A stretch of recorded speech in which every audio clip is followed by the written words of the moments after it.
परिचय। वह कौन सा एक पदार्थ है जिसके बगैर पृथ्वी पर जीवन असंभव हो जाएगा? हां, जल। पौधे जल के अभाव में मुरझाकर मृत हो जाएंगे। पशु और मनुष्य जब कम पानी पीते हैं तो उन्हें निर्जलीकरण की समस्या से परेशान होना पड़ता है।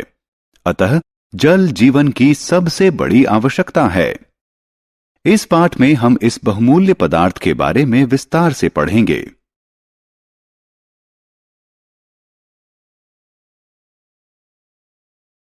उद्देश्य। इस पाठ के अंत में आप निम्न करने में सक्षम हो जाएंगे: जल के बारे में कुछ सामान्य तथ्य बताने में, जल के गुण बताने में, जल के उपयोग बताने में, जल चक्र की अवधारणा का वर्णन करने में।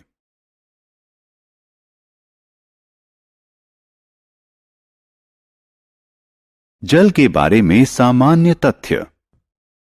जल सभी सजीव प्राणियों, पादप, पशु, मनुष्य और अन्य जीवों के अस्तित्व के लिए जरूरी है। यह नदी, तालाब, समुद्र और धारा के रूप में पृथ्वी के 70% हिस्से में मौजूद है और इसी कारण धरती अंतरिक्ष से दिखने पर नीली दिखाई देती है। दरअसल जल की प्रचुरता के कारण पृथ्वी को नीले ग्रह का खिताब मिला है।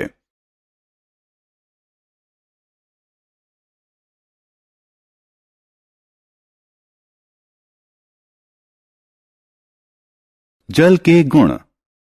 जल स्वादहीन, गंधहीन और रंगहीन होता है। यह बहुत से पदार्थों को घुला देता है, इसलिए इसे सार्वत्रिक विलायक कहते हैं। यह प्रकृति में 3 अवस्थाओं, ठोस, द्रव्य और गैस में पाया जाता है। ठोस अवस्था में जल को बर्फ या हिम कहते हैं। गैस अवस्था में जल को वाष्प या भाप कहते हैं। लेकिन जल की सबसे सामान्य अवस्था है द्रव्य अवस्था। यही वह अवस्था है जिसे हम जल के रूप में जानते हैं। जल का एक अणु 2 हाइड्रोजन यानी H परमाणुओं और 1 ऑक्सीजन यानी O परमाणु से मिलकर बनता है। इसीलिए जल का रासायनिक सूत्र H2O से व्यक्त किया जाता है। जल के प्रयोग। हम जल का प्रयोग विभिन्न कार्यों में करते हैं। औसतन एक मनुष्य अपने जीवन काल में 60,000 से 80,000 लीटर तक जल खर्च करता है।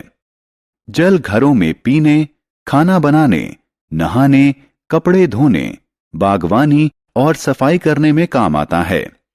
सिंचाई की सुविधा से कृषि उपज बढ़ती है और विश्व की बढ़ती जनसंख्या के लिए आवश्यक अनाज उपजाने में सहायता मिलती है। सिंचाई मौसम के उतार चढ़ाव के समय में सुरक्षा का काम करती है। जल का प्रयोग उद्योगों में भी शीतलन की प्रक्रिया में होता है। यह बहुत से उद्योगों में विलायक के रूप में काम करता है। इसका उपयोग बिजली उत्पादन में भी होता है। इसके अतिरिक्त मनोरंजन गतिविधियों जैसे तैराकी, मछली पकड़ना, नौका दौड़ एवं दूसरी जल क्रीड़ाओं में जल का उपयोग होता है।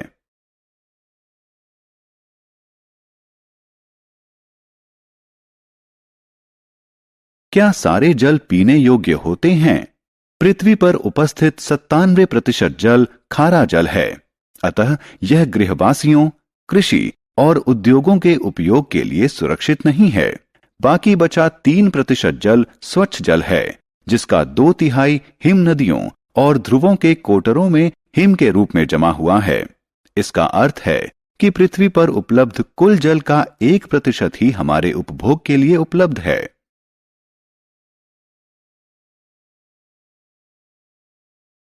जल चारों तरफ परिवहन कैसे करता है?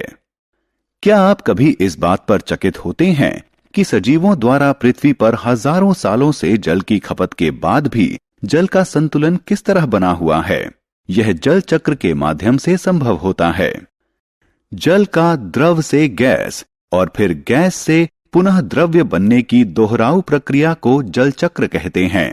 जल चक्र के 4 निम्न प्रमुख चरण हैं: वाष्पीकरण, संघनन, अवक्षेपण और संग्रहण।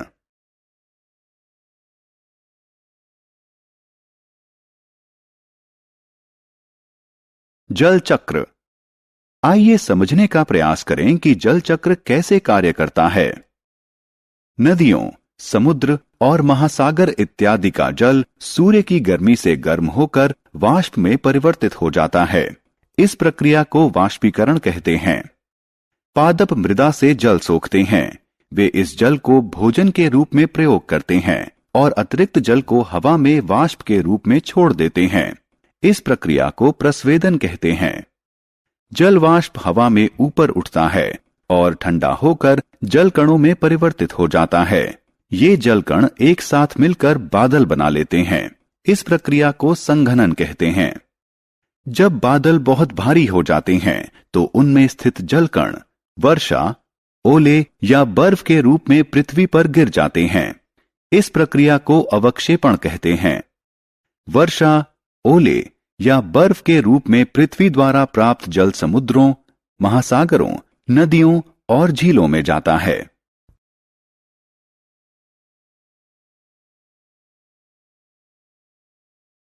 सारांश। आइए हमने जो कुछ सीखा है उसे संक्षेप में दोहराएं। जल जीवन के लिए आवश्यक है। जल वाष्प, वाष्पीकरण और प्रस्वेदन द्वारा वायु में मिल जाता है। जल वाष्प छोटे जल कण बनाने के लिए वायु में संघनित हो जाते हैं जो बादल की तरह नजर आते हैं। छोटे जल कण एकत्रित होकर वर्षा, हिम या ओले के रूप में नीचे गिरते हैं। वर्षा, हिम और ओले नदियों, झीलों, तालाबों, कुओं और मृदा तक जल पहुंचाते हैं। जल चक्र जल के धरती से आकाश और फिर वापस धरती पर आने की प्राकृतिक संचरण व्यवस्था है।